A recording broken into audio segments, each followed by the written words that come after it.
विधानसभा चुनाव के पहले दल बदलने का सिलसिला जारी है। इसी क्रम में शनिवार को झाबुआ में आम आदमी पार्टी के जिलाध्यक्ष रालू सिंह मेड़ा और पंकज सिंह डोडियार ने आप पार्टी को छोड़कर कांग्रेस का दामन थाम लिया है, जिन्हें पूर्व केंद्रीय मंत्री कांतिलाल भूरिया और झाबुआ कांग्रेस प्रत्याशी डॉक्टर विक्रांत भूरिया ने कांग्रेस पार्टी की सदस्यता दिलाई।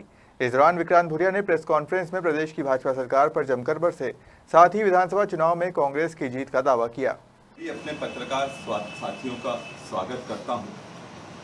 आज आपने देखा कि किस तरह से हमारा कांग्रेस का परिवार और मजबूत हुआ है, और ये मजबूती इसलिए क्योंकि हमारे आपके वरिष्ठ नेता और आपके जिला झाबुआ के अध्यक्ष रालू सिंह मेड़ा जी और यूथ के आपके जिला अध्यक्ष भाई पंकज आज कांग्रेस पार्टी की सदस्यता ले रहे हैं, आपको की सदस्यता को त्याग कर।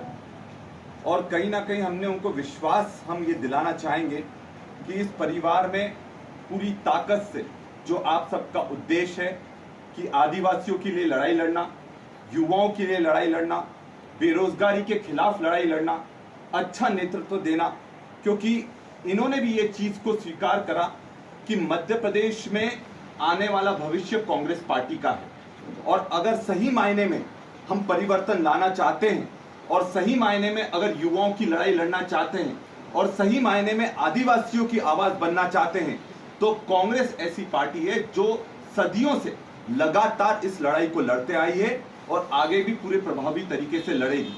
जिस तरह से कमलनाथ जी के नेतृत्व में एक कांग्रेस की एक जबरदस्त आंधी पूरे मध्य प्रदेश में चल रही है, और इस आंधी में जो कोई भी कांग्रेस के रास्ते में आ रहा है उसका किला ढहता जा रहा है।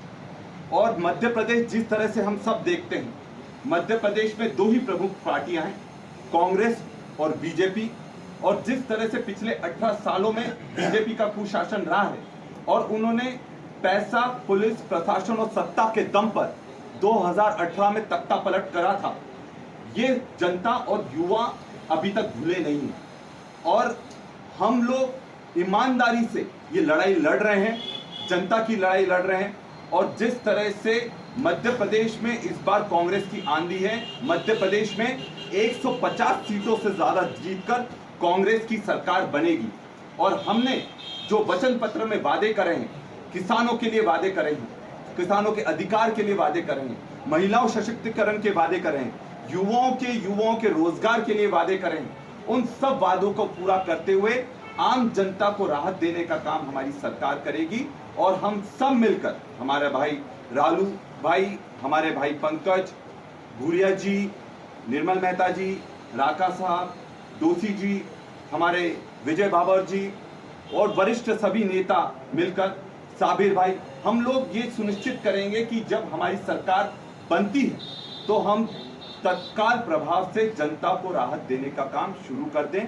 और ये जो चुनाव है, मैं फिर दोहरा रहा हूं, ये चुनाव मेरा चुनाव नहीं, ये चुनाव आम जनता का चुनाव है, हर उस कार्यकर्ता का चुनाव है जो पिछले 18 सालों से जमीन पर संघर्ष कर रहा है, जनता के लोग संघर्ष कर रहे हैं, उनके कुशासन को जबरदस्त उसके खिलाफ लड़ाई लड़ रहे हैं। और मुझे पूरा विश्वास है कि जिस तरह से पिछले 3 से 4 सालों में जो हमने जमीन पर संघर्ष करा है, चुनाव हारने के बाद भी एक भी दिन ऐसा नहीं गया जिस दिन मैंने जनता की लड़ाई ना लड़ी, युवाओं की लड़ाई ना लड़ी हो, चाहे डंडे खाना हो, पानी की बौछार झेलनी हो।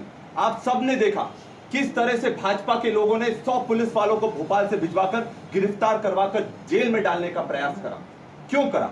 क्योंकि हम बिकाऊ नहीं है, हम टिकाऊ लोग हैं और हमें खरीदा नहीं जा सकता। उन्होंने हर प्रलोभन दिया, पर हमने वो प्रलोभन नहीं मांगा, तो उन्होंने बोला कि अब जेल की हवा खाओ। हमने ये बोला कि अगर जेल भी जाना पड़ेगा जनता के लिए और युवाओं के लिए और आदिवासियों के लिए, तो हम जेल जाने के लिए भी तैयार हैं। और ये तो शुरुआत है, हमारी लड़ाई लंबी है। और जिस तरह से मैं पहले भी कहता आया हूं कि ये जो लड़ाई है, ये आने वाले दशक की दिशा और भविष्य युवाओं का तय करेगी। तो सभी साथी इसमें मेरे साथ हैं, सभी युवा मेरे साथ है, पूरी पार्टी मेरे साथ है। और जो विचारधारा, जो भाईचारे की विचारधारा रखते हैं, जैसे रालू भाई और पंकज भाई, वो भी पूरी ताकत से आज हमारे साथ आए हैं। उनका हमारे परिवार में पूरा स्वागत है और मुझे विश्वास है और पूरा भरोसा है कि ये चुनाव ऐतिहासिक मतों से हम सब जीतेंगे और हम लगातार सिर्फ विधायक के रूप में नहीं, पूरे इस जनता के परिवार के रूप में मैं काम करूंगा और सबकी आवाज बुलंद करने का काम करूंगा। झाबुआ से शाबिर मंसूरी की रिपोर्ट।